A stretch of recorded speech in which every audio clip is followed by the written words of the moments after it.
Watching Rogers TV.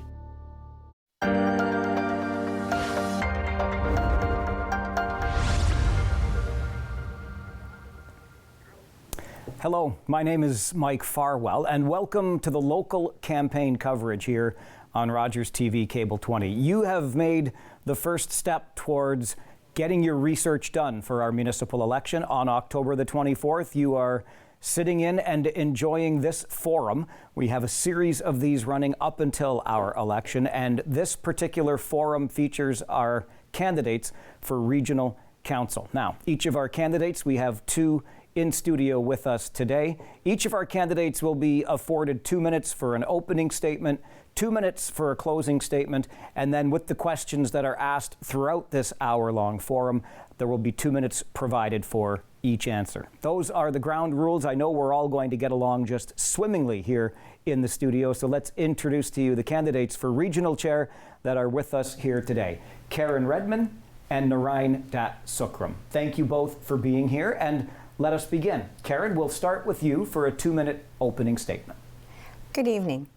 Thank you to Rogers for presenting this forum, and thank you for tuning in to be informed as we head towards October 24th election. I'm here to ask for your support to continue to be the chair of Waterloo Region. Thinking back to 2018, who could have predicted what would unfold? The past 4 years have been challenging. I am proud of how the Waterloo Region responded to the pandemic and managed the vaccine rollout while continuing to move forward with sound investments for future growth. The region matters to each of us as business people, as families, and as a community.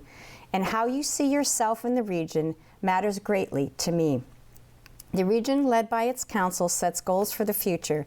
We make things happen through partnerships, visionary leadership, and a diversity of voices. Together we work towards building the best community we can be. So you can see how the chair of the region is a significant role. As your chair, I respect the trust that you have placed in me. I welcome the opportunity to continue to lead the conversation on identifying the region's priorities for growth, prosperity, and social responsiveness. I have frequently been asked what is the big issue in this election. I can tell you they are all big when you're in the middle of them. Certainly housing affordability and attainability and homelessness are complex issues requiring long-term solutions with partners across the community and at all levels of government. When I was CEO for Habitat for Humanity Waterloo Region, I saw firsthand the impact homeownership has on families, a stable environment and a place to call home. Sometimes, for the first time in a family's life, can be a life-changing experience. I will continue to advocate for long-term investment in supportive and affordable housing, which includes mental health services and supports. From my perspective, this campaign is about leadership and the ability to plan for the future, and also to respond for that which can't be predicted. I look forward to discussing a range of topics with you this evening. Thank you very much, Ms. Redman. Now, Narayan Dat Sukram, 2 minutes for your opening statement. Thank you. Hello, everybody. For those of you who don't know me, my name is Narayan Dat Sukram, and I work full-time as a rehabilitation specialist. I also work part-time as a clinical social worker slash psychotherapist. I'm a father, I'm a husband, father to 2 girls, that is. I have a passion for community work. If you dig deep and Google my name, you will see all the bits and pieces, nothing to hide.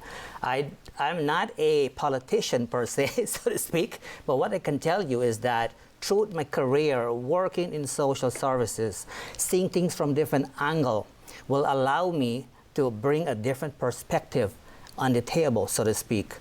Majorly, my role is to do lots of assessment and planning. Without a good foundation, we cannot move forward with anything. It is easy for us to make things look shiny and so forth. But at the same time, without not having a strong foundation, nothing is possible. I'm running for regional chair, not to fix everything just like that, because if I have the solution for everything, we wouldn't need a regional council. We wouldn't need you, the viewers. We wouldn't need staff and things of that kind. I'm coming in because I believe that the leader needs to listen and listen and listen and listen. Do basically more listening and less talking. Ronald Reagan once said that politicians are not the solution, they are the problem. So I want you to think about that, but more importantly, I encourage you to listen to this debate with an open mind, because if you already made a decision as to who you are going to vote for, something is not right. Don't be fooled by the endorsement and so on that you are seeing happening already. And this is now the debate is now happening, and we already have endorsement. It means that we are not allowing ourselves the opportunity to see what else we have on the table. Thank you. I look forward for the debate. Thank you very much, Mr. Datsukram. Okay, we will now go into the question and answer portion of our forum here today. I will ask the questions of each candidate, and they will be offered 2 minutes, up to 2 minutes, to respond to each question. Let's begin with homelessness, arguably one of the biggest issues facing our community today. Mr. Datsukram, I will start with you. What is the best way for our region to address the homelessness crisis? So for me, the best way is to get the people who are affected the most, meaning that the people who are homeless. Too often, we tend to wanting to make decisions for people. As a social worker, I work with vulnerable people. And one of the best ways I solve issues is to allow the people who need the help to be part of the solution. If I tell people, well, you know what, this is what we should be doing, usually it doesn't work. If you look at the regional plan that they have in place, there are a few missing pieces in there. Missing pieces in a sense that it is vague. Vague in a sense that it has words like we're going to work together, we are going to collaborate with different people and things of that kind. We have to keep in mind that me as an individual, I don't represent all the Guyanese. I don't represent all the people in the Caribbean. I don't represent all the West Indian people. Or for that matter, I don't represent all the people in the region. And so something we have to keep in mind. I think that is the major thing. However, keep in mind, things change over the years. I also think that being as a former landlord, I can say that have an open heart as well too, can really help short term. But all of this cannot be done without engaging the people who need the help the most, because when we do it our way, what we are basically doing, we are working in a blind spot and not realizing it. I don't think any politician, or most politicians for that matter, are knowingly making decisions that wouldn't work, so to speak. But the problem is we tend to work in a blind spot. We don't understand. So my main thing is to do a lot of listening. I will encourage and motivate the regional councillors to make sure that they are staying connected with the people. I expect them to bring important conversation on the table, and then we make a decision that way together. Thank you. Thank you, Mr. Datsukram. Ms. Redmond, what is the best way for the region of Waterloo to address homelessness? So Mike, you brought up a topic that I think is on everybody's radar screen. And I'd have to tell you that, quite honestly, there are no easy solutions. There are a swath of solutions, and some of them belong in different spots along the housing continuum. But several points within services, we need to promote additional support. The region has gone in this past 4 years from building 50 affordable housing units a year to now they're building 500. So that's a 10-fold increase. Is it enough? No, it's not enough. We have to continue to do it. And it's one of the reasons why we've designated surplus lands in our municipality and throughout the area municipalities, and we've joined with partners to help develop housing. We also look at our partners who provide the mental health, the addiction supports, and they're stretched. They're stretched to the maximum, and yet they're the ones that are navigating the complexity of the issues that lead people to live unsheltered. So we're advocating for those partners to make sure that they have the funding they need. And as we've done throughout the pandemic, providing leadership, and continue to be united and focused in finding a solution. Regional Council in August asked staff to come back with a master plan in December, and there are gaps. And we are talking to people with lived experience, but we're also talking to the outreach workers. And there's something called a point in time, and it was when outreach workers went out into the field across the region and asked people who were living unsheltered what they needed. And that is how we came up with the statistic that is stunning in a country as rich as Canada and in our region, that we had over 1,000 people living homeless. And we listened to what they needed, and they wanted differentiated shelters. They wanted shelters that they could go into as a couple. They wanted shelters where they could take their animals, and we're implementing those changes. There is a lot more to be done, but it will only be done in partnership with those agencies in the community. Thank you, Ms. Redmond. I'm going to stay on this theme and dive into it just a little bit more deeply. Again, 2 minutes for response, and Ms. Redmond, I'll start with you on this one. As part of our overall strategy for homelessness, do you support sanctioned encampments, the likes of which we see on regional land today at Weber and Victoria and Kitchener? So I guess I would have to respond, Mike, by saying everything is on the table. And again, there is no one solution and there is no easy solution. One of the biggest challenges we have is actually the outreach workers and the human resources. And we have amazing partners.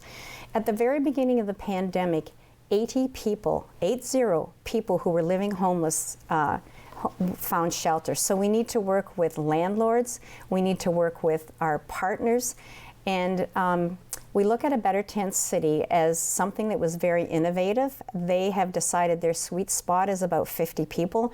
They don't want to franchise, they don't want to have a satellite enterprises, because it takes a lot of oversight and a lot of volunteer work. So we need to continue to work with our partners. And I would say that managed encampments is something that is on the table. We're also looking at interim housing, which is maybe what people look at a Better Tent City. People tend to go there. They don't stay there for a long time or forever, but they will stay there and they find community. And it's really that sense of belonging and that sense of community that we hear from people with lived experience that draws them to the encampments and leads them to feel that there may be a better way. So we will continue to look at every option, and nothing's off the table at this point in time.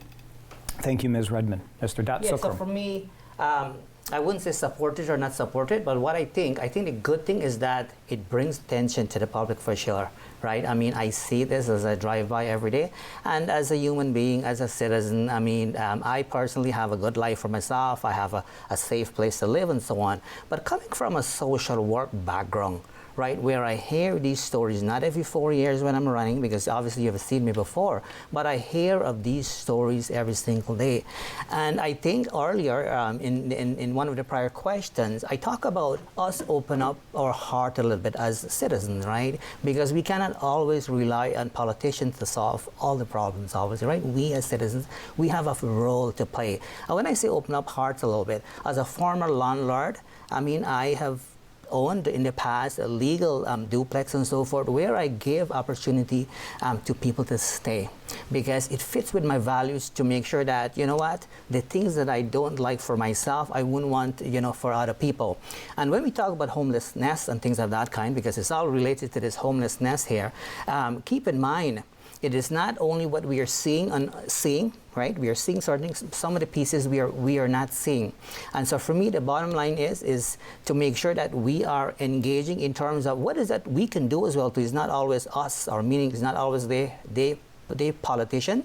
I think that if we also utilize some unique cultures, way of living, that will eliminate lots of the problem as well too. Meaning that here in Canada, we have certain standard as to how many people can live, you know, per square feet and per house and per room and so on. I think we have to start to look at those pieces in terms of temporary measure. Also, when I dig a little bit deeper, I realize that even when people are divorced, it also causes issue with housing and homelessness and so on, because if you're separating, right, it means that you're looking for two places to live now on not necessarily one. So I think we need to dig more than just the surface of things, right? Because I work as a clinical therapist. I counsel people all the time. So for me, if we were able to bridge some of those gaps, we can eliminate all of these problems, but we have to dig a little bit deeper. So it's not just what we see at the top here. Thank you. Thank you very much. Okay, let's move on to the money that our regional government spends. And in our community of more than 630,000 people, the largest line item in the regional budget is that for policing. Mr. Datsukram, I'll start with you and ask the question, are we spending too much money in this region on policing? So the way I see it is, if we were to invest, if we were to keep things the way it is right now, I think the police officers will benefit and the community at large. I'll tell you why. Police officers are trained for specific pieces. A police officer will not be able to deal with somebody who is going through some sort of mental challenges. That is something I can do. I'm trained for that, right? So if a police officer was to approach, somebody on the street, let's say, right? There's a good chance that things can kind of get heated. There's a good chance that he or she might not know how to handle that situation and handle it in a way that might not be, the way how us as social workers, for example, will handle the situation. So what I'm saying here is that it is totally fine for us to invest more in services as such. Not necessary to be against the police officers, if we have neighbors or police officers here, not necessary to be against any police officers for that matter, but I think in the long run it will make your job easy, because if you're going to work for one thing, and I know every day is different, no different with my role as well too, you go in one day for one thing, it's a whole different ball game. But the bottom line is, I want people to see the benefit on both sides. So are we spending too much? Maybe we are spending the right amount. But what I'm trying to say here is, I don't think that there's a need to spend more or in terms of investing in policing. First of all, I don't believe in policing for anything, right? Sure enough, the presence, in the community, it's kind of, it looks good, things of that kind. We constantly have, people coming in. Things do happen. When I look at the stats, we still have crimes happening, and for some reason we are not able to make change in terms of reducing those crimes. So I guess the question we should ask ourselves, what can we do differently? Thank you. Ms. Redmond, when it comes to policing, are we spending too much on it in this region? So I have to tell you, Mike, that we are hearing from the public and we're listening actively and intently. And that's why we've partnered as a police service with the Canadian Mental Health Association to get better mental health supports. We've also partnered as a police service with the sexual assault support team and the Coalition of Muslim Women with their racism hotline, telephone line. And these are all ways that we can partner with the community to make sure that the services that they're getting are the right ones. We continue to advocate to the province for resources, as well as advocating to the province to change the framework under which policing is legislated, because that would make a difference in how the service is delivered. We've moved significantly at the Region of Waterloo to invest in upstream supports and services that we know contribute to some of the things that we then ask the police to solve. So I think that is really important. We need to be a safe place and a welcoming place. We had an initiative that was actually started through the Solicitor General called the Community Safety and Wellbeing Initiative, and it was done in partnership through the region, through many of our partner agencies, as well as Waterloo Regional Police Services. And it was a wonderful initiative that identified the gaps in how people receive services and how they felt welcomed. So there is a lot of active listening. This is a progressive police service. There are lots of training and education that's happening, as well as innovation, and we will continue along that route, because that's going to make sure that whatever investment we make in policing is having the results that this community wants. And I guess a footnote is, by 2051 we will be over 1 million people, so we need to continue to find how we do an effective job of providing police services, again, so people feel welcome and safe. Thank you very much, Ms. Redmond. It's funny you should talk about that growth in our region, because that's what was on my mind as well. I like to remind people every chance that I get that we live in the Region of Waterloo, which is the 10th largest municipality in the entire country. There are only 9 larger communities in this entire country than the Region of Waterloo. And as Ms. Redmond just mentioned, statistics tell us that our population will grow by approximately 50% in the next 3 decades. We will be a community of more than 900,000 people, according to those projections. Ms. Redmond, I'll start with you on this question. What is your vision for managing the growth that we are expected to see in this region? So I love this question because we've just come through a very vigorous process. Every 10 years we look at our regional official plan, and it's sort of the umbrella planning, and then it is harmonized with all of the area municipalities. And I would have to tell you that I am very proud of our urban-rural mix, and part of that vibrancy can be attributed to the fact that we have managed growth. We have about 35,000 plans, units that are in development or have been approved through the planning process. We have single-family homes, we have mid-rise, and we have high-rise. And all of those different modes provide the kind of housing choice that people want. I think that there is a huge interest in attainable housing, and that can only happen through working with developers and making sure that the land is there. So the managed plan for moving forward, whether it's employment area or residential areas in each of the townships as well as the large urban centers, will continue to give us the vibrancy that attracts the people. How many of us have talked to people that say, well, I came to Waterloo Region to either go to Conestoga College, one of the two universities. I love the quality of life and I stayed there. Within 15 minutes, you can be at a farm gate to buy produce, or you can go to a farmer's market, and all of those things contribute to the vibrancy of our community. So I think this kind of managed growth and nodes, a huge contributing factor actually has been the LRT, and the fact that $3.5 billion were invested along the Kitchener-Waterloo corridor of transit. And as we look to completing the LRT in Cambridge, that kind of investment is continued, and that bodes very well for a very bright and vibrant future for the region of Waterloo. Thank you, Ms. Redmond. Mr. Datsukram, what's your vision for managing growth? Yeah, so obviously when it comes to managing growth, we have to look at the big picture.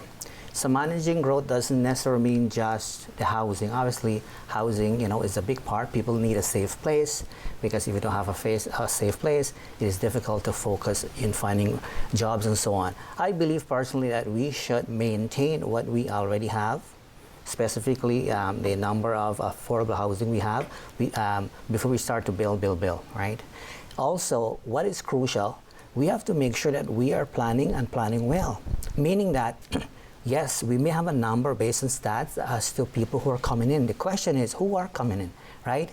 So as I mentioned, respond to previous question, we have to make sure that we understand who is coming, how long they're coming for, and so that we can better plan based on their needs. Because if we are not having any kind of communication, we're doing guessing game, we are basically setting up ourselves for failure. I also think that it is important to make sure that the social services that we have, make sure that we are utilizing them and utilizing them well. We already have existing social services, employment services, for example. That's part of the region job role that they do, right? Because finding a place for somebody to live is one thing, but maintaining it is a whole different story, right? And I think we tend to forget about this whole package of making sure that we are having the right people to serve people accordingly, right? Because the bottom line is we live in a diverse society. And when I talk about diversity and inclusion, I'm not talking about skin color or where you're born and so on. Keep in mind, we also have a lot of younger folks as well too, right? So we have to make sure that the people who are serving them are people who can relate to them. You cannot have a 75-year-old serving an 18-year-old. Thank you.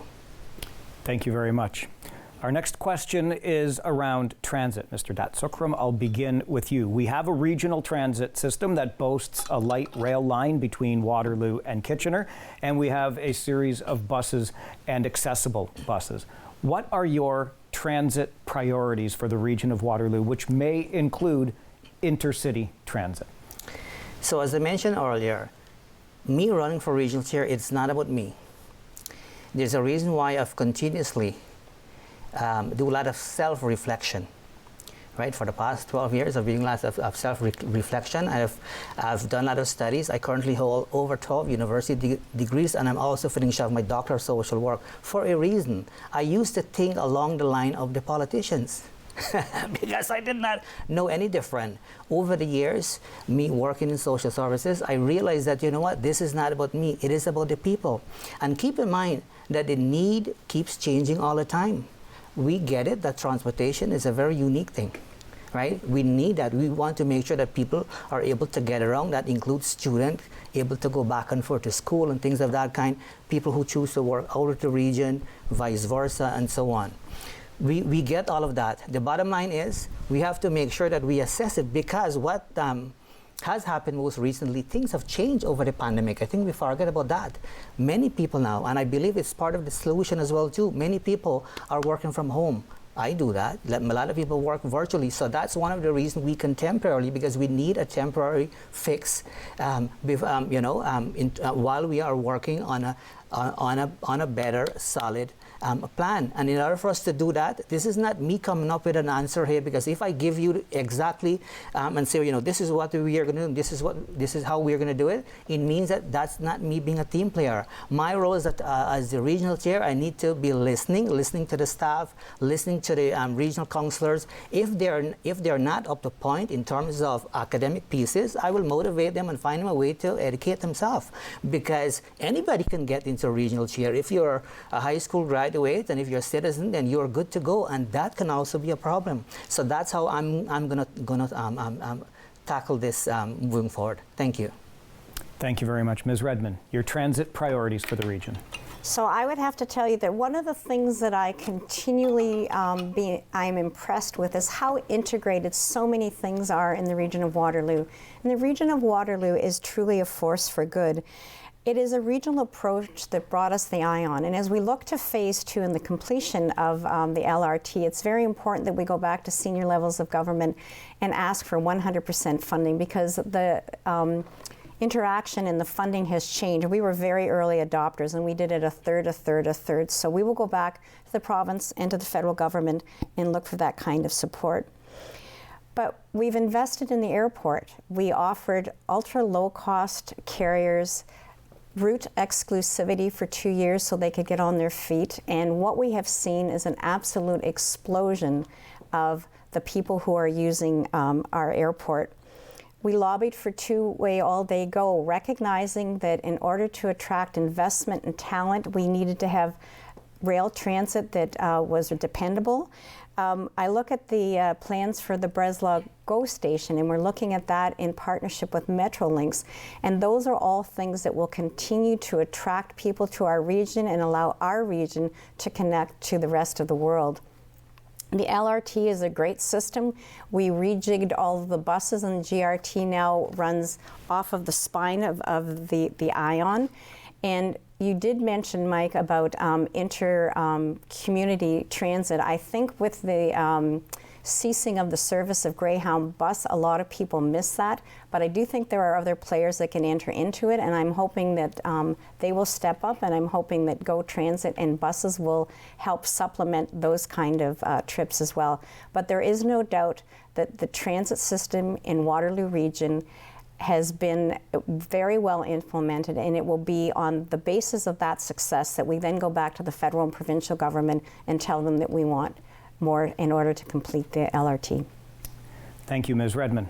There may be some overlap with this next question based on some of what you just said, but we'll start with Karen Redmond on this next question, and that is around our local economy. What will you as regional chair do to ensure that our region is an attractive place to set up business and an attractive place for workers to live? So I think one of the things that absolutely defines our region is the collaboration. And I can look back to declaring an emergency in May of 2020, and it was the first time that we had, and the province also declared an emergency. And I looked at the business sector and how they stepped up and created Best WR so that we had those voices of business at the table. We have Waterloo Economic Development, which does a great job of attracting talent and investment worldwide. But we have Google. We have all kinds of manufacturers. We have Toyota. We have very vibrant aerospace and aviation related businesses. So I think as government, one of the things the region can do is continue to look at employment land, that it becomes shovel ready, working with area municipalities to make sure that when we attract businesses and manufacturers, then the jobs that come with them, that we're ready to welcome them. But it's nothing that I think any one level of government can do alone. And there is no doubt that we did some heavy lifting, and businesses were really impacted during the pandemic. We were able to stay whole by investment by both the federal government and the provincial government. We continue to lobby to say that those funds need to continue to come to municipalities.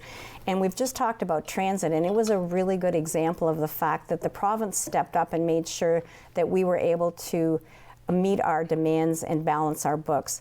I think the next few years' budgets are going to be very challenging, but I'm very optimistic that we will be able to meet those challenges, working with our entire community and other levels of government. Thank you very much, Mr. Datsukram. How will we stimulate the economy and make it a good place for business and a good place for workers to live?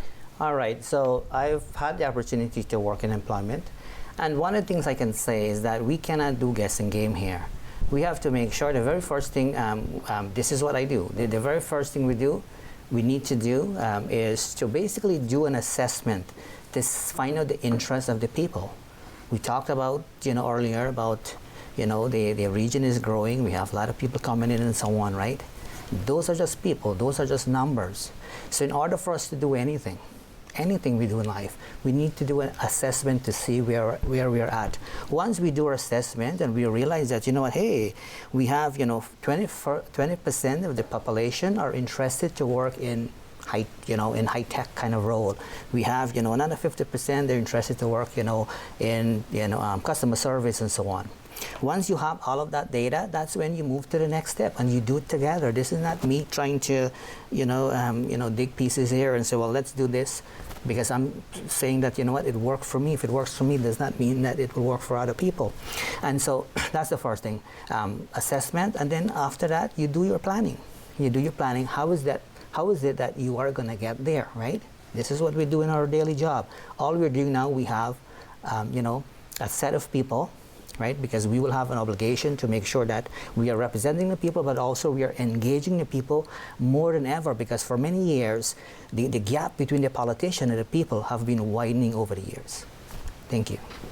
Thank you very much, Mr. Datsukram. I do have 40 seconds more. Can I continue on? Of course you may. Sorry, I did not realize that. I should have cleaned my glasses before I come here. And so I talk about the plan, but also think about it. Living in your own home, right?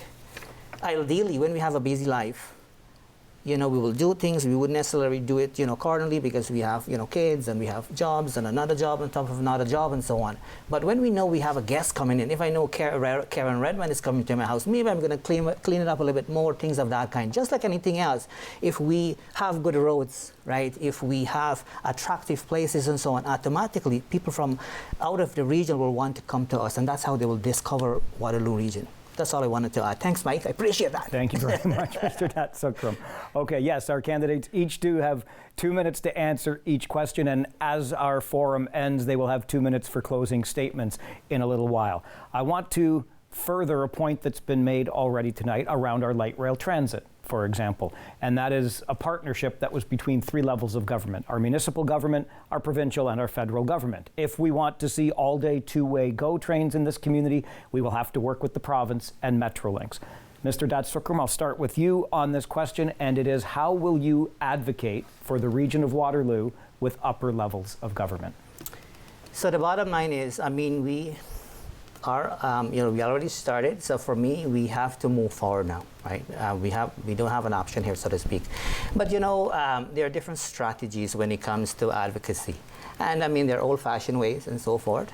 But one thing I can tell you, sometimes we really have to think outside of the box, right? You can have the wealth of connection. You can have, the wealth of your network being strong and all of these kinds of things. But I think at this point here now, based on all the things that we talk about, can you imagine if we were to clean up all the homelessness? Can you imagine if we were to make the city attractive and so on? We will have more reason, right? We'll have more reason to advocate when we're speaking with different levels of government, right? There's a difference between having a close relationship with somebody, because anybody can say that, right? And that's also, I also have a problem with close relationship, because sometimes close relationship turns out to be where we're having situation where we're doing things unethically. For me, if we do not need a close relationship necessarily with different levels of government, but if we were to show them, right, our values here in terms of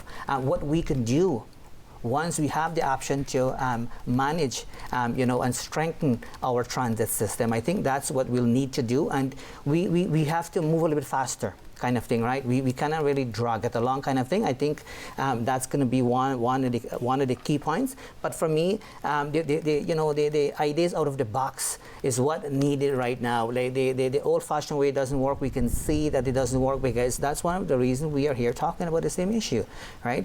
And so what I'm trying to say here, yes, we need to work with different levels of government and so on, so that we can have funding to move forward and so on. But we really have to tackle it differently, and we will need everybody on the table. Not just one or two people. Thank you. Thank you very much. Ms. Redmond, how will you advocate for this region with upper levels of government? So I think more than anything, you have to go with other levels of government with solutions, not problems. And I would tell you that when I look at transit, I know we have a credible track record.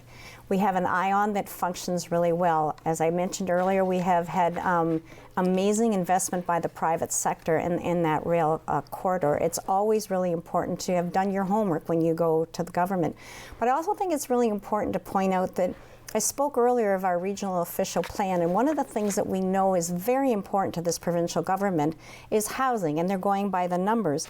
And our regional official plan demonstrates that we can provide our share of provincial growth. So we're going to them to say, we know that we are going to, by 2051, have an exponential increase in people who live here, and we're preparing for that. But we're also looking for their partnership, because we want 15-minute communities throughout our region where people can live, work, and play. We don't want to have places where they can't walk to the grocery store. So that kind of planning is happening. Nobody knows better than the local level of government at the municipal level what those needs are. So we go to the provincial government and we say, we will be trusted partners with you. We have demonstrated success in the past, and when we look at two-way all-day go, that was a full court press by everybody in this region. That was our chambers of commerce, that was Waterloo Economic Development, it was the universities. Every sector of the business community was on board, and all levels of politicians and government were on board. So when we went to the provincial government, we did that with one voice. There are lots of other challenges ahead of us. We look at the healthcare system, we look at wanting to be considered for a new hospital and community delivery of the social determinants of health, which is something that the region has the responsibility to do in a lot of the social services that we deliver. So we can go to the provincial and federal government with solutions and with a track record that shows that we know what we're asking for and that we can implement what we're asking for. Thank you very much, Ms. Redmond. I'll stay with you as we begin this next couple of answers, one, of course, from each of our candidates. And this question is around the cost of living. Obviously, folks here in the region of Waterloo, like folks clear across the country, are noticing the increased costs at the gas station, at the grocery store, etc. There's only so much a municipal government can do, but can you realistically, as chair, offer any relief to the rising cost of living to residents of this region? So you're right, Mike. We can't adjust the cost of living. We can react to it, and I know our budgets look at the price of gas and diesel as everybody else's does. But I would also look at housing attainability and affordability, and some of the things that we have done as a government in the past 4 years. And I've mentioned this earlier, but looking at surplus lands or vacant lands for affordable housing, lobbying to the provincial and federal government for a national or provincial rental program so that people who can't afford to buy can rent. Providing access to funding to help develop affordable housing if we have partners in the development industry that want to do that, and having a cross-departmental support for processing new housing. Housing seems to be one of the biggest issues. I also would point out, again, when I look at our regional official plan and I look at the protection the countryside line affords and the fact that we have amazing farmers field and people who are producing and processing food, and it's one of the top 5 economic drivers of the economy in Waterloo region, and that's easy to lose sight of, but it's a very important fact. And being able to grow your own food and buy locally really helps people with the affordability of groceries. I think the pandemic showed us that buying Canadian and investing in Canadian resources is a much better position to be in when there is scarcity. So I think that whole attentiveness to our water system, protecting our groundwater and making sure that farmers are able to farm puts us in a good position to help keep grocery prices down, but no municipal government's going to stop inflation or the cost of living. Mr. Datsukram, can you realistically offer any relief to the regional residents on the cost of living? Yeah, so for me, it is always important for us to see what we have on the table. So, having worked in employment in the past, I still do, by the way. You wouldn't see it on my LinkedIn because I don't share everything on social media. But I think it is important for us to utilize, the services that we have to make better choices and decisions in life.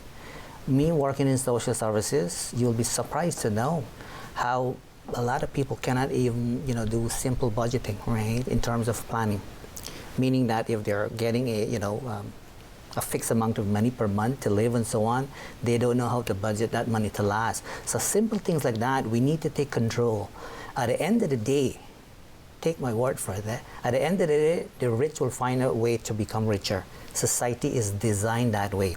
It takes special people with different kind of mentality, the way they were brought up, to look out for the people who need that extra help and extra support.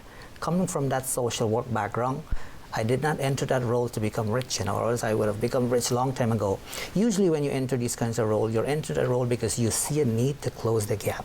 You do not always, and I've mentioned this many times, for those of you who are following me, I have over 5 million people checking out my page every month, by the way, so I hope to turn those, a small percentage of that, into votes. But I talk about the employment services and so on that we have already. We need to leverage all of that. We have programs in the community that we can use. Sure enough, the things that Karen talked about will work, but it will take some time, some effort, some motivation and so on. But in terms of making things work, we really have to make sure we're educating not only ourselves, but also our children, right? Because as we can see, the trend is that the grocery aspect, I'm not even talking about the housing, just the grocery aspect. Do I have a decent life? I can even recognize the difference. So bottom line is educate yourself, pay attention to how much things are weighed before you purchase and so on. Thank you. Thank you very much, Mr. Datsukram. A couple of years ago during the pandemic, the region installed what were at the time called temporary cycling lanes. Construction cones were used on roads like Bridgeport and Herb Street and Westmount Road to allow more space for bikes and people.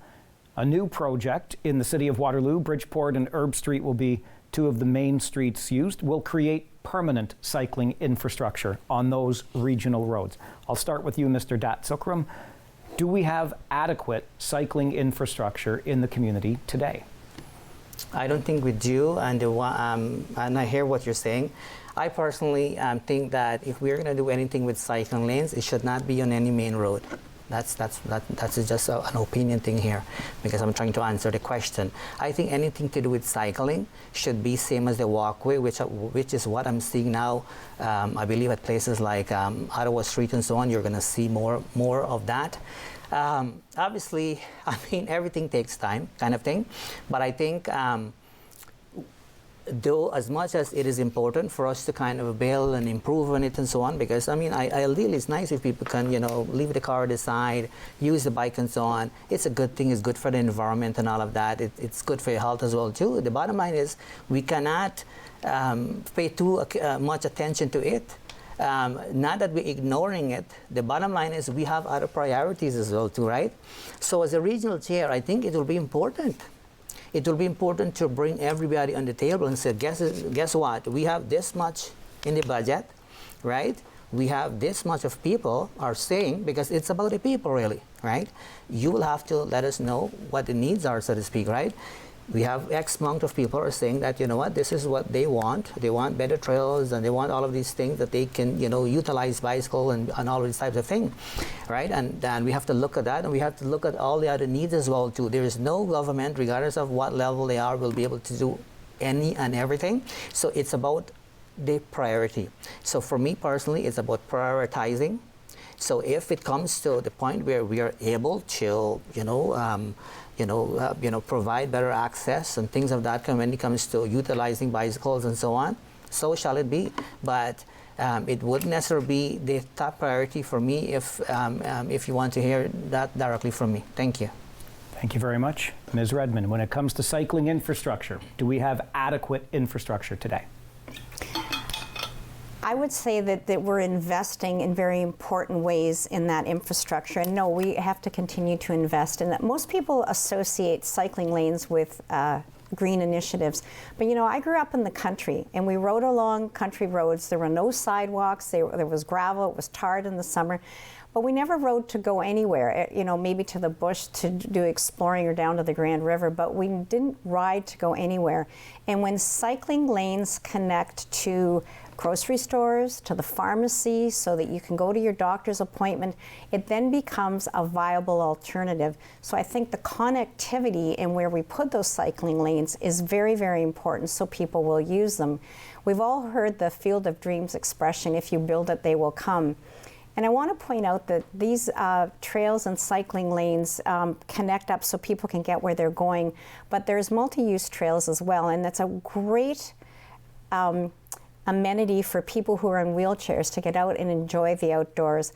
A few weeks ago, I did a ribbon cutting at the Market Trail, and it was very exciting, and it was a real connector from the stockyards in Waterloo to downtown Waterloo, and it allows people to go on their errands and get where they're going and not relying on a car. So I would tell you that it is very important infrastructure, and I do like the separated cycle lanes because I do believe it's safer, and we've certainly heard from parents and families who cycle that they feel much better when their children have a barrier or a separation from cars. We're all going to have to learn to share the road. So I think this investment is important. I think we need to continue to do it. It's for recreation, it's for living and getting us where we want to go and enjoying the great outdoors.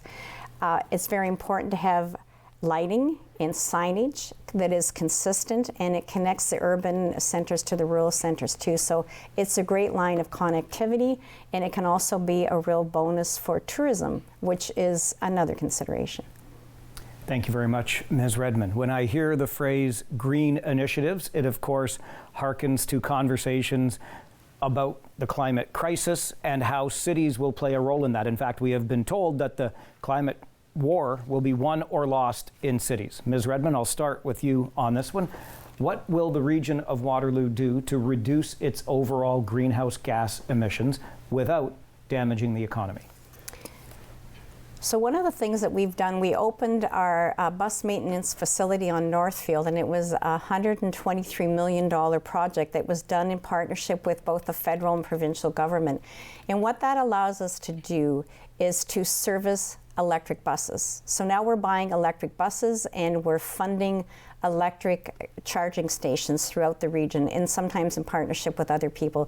It's that kind of infrastructure and thought that has to go into our initiatives to reduce our greenhouse gas emissions. So we're investing in things that will afford a better lifestyle and a smaller footprint as we go forward. We also invest and partner with REAP and Sustainable Waterloo Region, and those are two great organizations that really change lives. And the Evolve One building on the North Campus of the University of Waterloo is an amazing demonstration of things that can be done when you put innovation and green technology to work. So we will continue to work with the bright minds at the universities that come up with innovation and fund them so that you get from the idea to the marketplace. So I think that we are poised very well in the region of Waterloo because of the two amazing universities and the community college.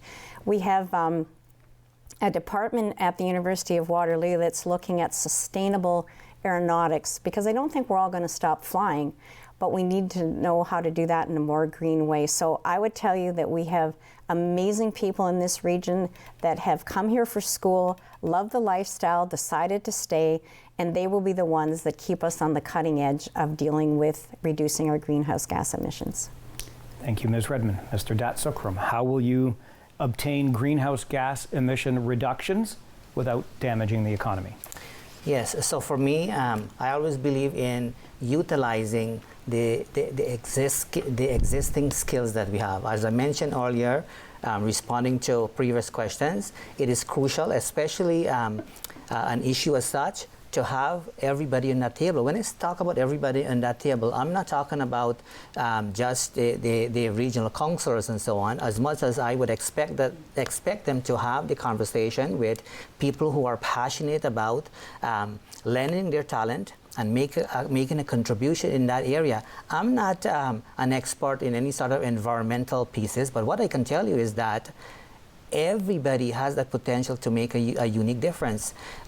Don't forget that even though social work is my background, it was me who led a very unique environmental project here in the region of Waterloo, and that project actually is the only project that has won a provincial award. My point here is that we cannot only focus on the high-tech people, kind of thing, because when we do that, we are losing out from really, really great opportunities. You're going to be amazed to know the kind of talent that are hidden. I went to a conference a few years ago, locally here in the city of Kitchener, and there was a CEO, changed my life forever, God bless her soul. She said in that meeting when she started off, she said that, you know what, do not underestimate anybody in this room, because what took place, and I hate, it's not a good word, I do not like that kind of setting. They had all the politicians, sat on, on the front bench, and then the rest of the people and professors and so on, and all the outsiders, they were sitting at the back. And that woman said, you know what, do not underestimate the person who sits really, way at the corner, very quietly. So what I'm trying to say here, utilizing not only the high-tech pieces, and I think that's where government fail, they're not able to see beyond what's in front of them. So we're going to dig deep is what I'm trying to say here. Thank you. All right, thank you very much, Mr. Datsukram. In the interests of time, we are getting close to the end of our time with our regional chair candidates here on the local campaign on Rogers TV. A quick reminder, and I'll do it again before the end of the show, the vote is on October the 24th, but we will take time now for closing statements from each of our candidates. Narayan Datsukram, you have 2 minutes to go first on your closing statements here today. I always love this part because I know I'm getting to the end here. To the people who are watching, firstly, I will encourage you to share, the message that there's an election happening on October the 24th. I think it is crucial. Generally speaking, the municipal election, though it is important, there's not too much attention and momentum happening and things of that kind. I will encourage each and every one of you, as I mentioned earlier in the opening statement, to have an open mind. Realize that I'm a very educated individual. I've run before, I've learned, I've grown, I've listened to you, and I've stepped back a little bit as well. And for those of you who know me will know that I'm very educated, and I'm very dedicated as well too, right? I mean, think about it. I've graduated with over 12 college and university degrees. I'm currently, as I mentioned earlier, I'm also finishing off my Doctor of Social Work in social work, specializing in clinical work and leadership as well too. I do not need that doctorate, by the way, to do what I'm doing right now at my day job. I want you to realize that, it is okay to have an open mind, right? Because as I mentioned earlier, and I want to remind you of this, Ronald Reagan once said that politicians are the problem, right? They're not the solution. And I think if you were to think differently and give me this opportunity, what you will see a different kind of leadership, a leadership that see value in everybody. The same way I see value in each and every one of my clients that I see every day, it will be the same kind of approach that I will bring forward. It is a very unique kind of experience because I have grassroots strong experience right? That's the difference between me and my opponent here. I'm only speaking here because only two of us are here tonight. And I think I want you to think along that line. On October 24th, I ask you to go with an open heart, an open mind, and vote, based on who you see the best fit. But I look forward for your support. Thank you. Thank you very much, Mr. Datsukram. Regional Chair Candidate Karen Redmond, closing remarks. Thank you, Mike, for moderating the debate. I always welcome thoughtful discussions on issues that are important across Waterloo Region. I continue to appreciate the opportunity to serve you and our community as Chair of Waterloo Region.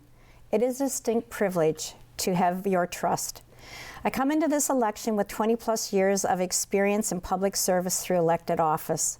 The skills that I have developed over these years have enabled me to navigate an uncertain time, collaborate with local businesses and area municipalities, as well as to advocate effectively on the region's behalf to other levels of government. It is through effective leadership, authentic partnerships, and forward thinking that the region continues to grow and prosper, and it is through strong leadership that big ideas turn into reality. I am committed to working towards an inclusive, equitable, thriving, and sustainable community with connected rural and urban communities and a global reach that fosters opportunities for current and future residents. I look forward to chatting with you, and I'm happy to respond to any questions you may have as you're making your decision for Election Day. Municipal government has a direct impact on all of us and offers the opportunity to build and shape our community for our future. Voting is important. I encourage you to make a commitment to your community's future by participating in the municipal election on or before October 24th. I respectfully ask for your support. Thank you very much, Ms. Redmond. So that will conclude our candidates forum who are vying for your vote for regional chair. As has been mentioned, voting day is October the 24th. I personally would love to see us have greater turnout for this municipal election than we've had for any other prior. So please do get out and vote on October the 24th. You now know who your candidates are for regional chair, and they have spent this time with us here at Rogers TV Cable 20 to share their visions for our region over the next 4 years. You have taken the most important step right up before the vote. You've gotten some research, you've followed along with the ideas. Now it's your turn to get out and mark a ballot on October the 24th. My name is Mike Farwell, and on behalf of all of us here at Rogers TV, thank you for joining us on the local campaign.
This program is brought to you by Ignite TV.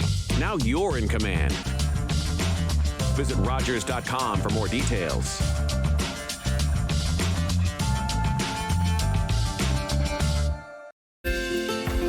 Call the Rogers TV viewer response line. Email us or connect with us on social media.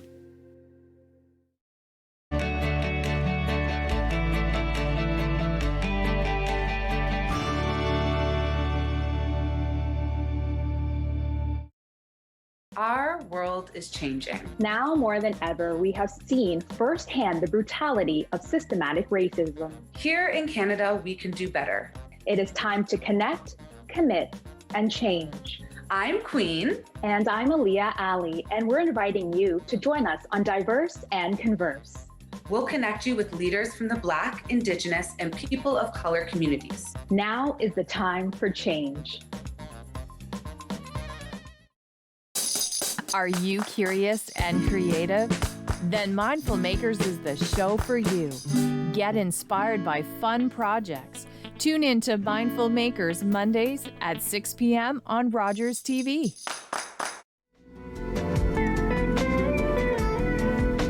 On the Art Trail with Joanne returns for season 2. We have a terrific lineup coming up for you. We will be interviewing folks like gallery owners, musicians, a theater impresario, a master Japanese calligrapher, and much more. So watch On the Art Trail with Joanne, Saturdays at 7.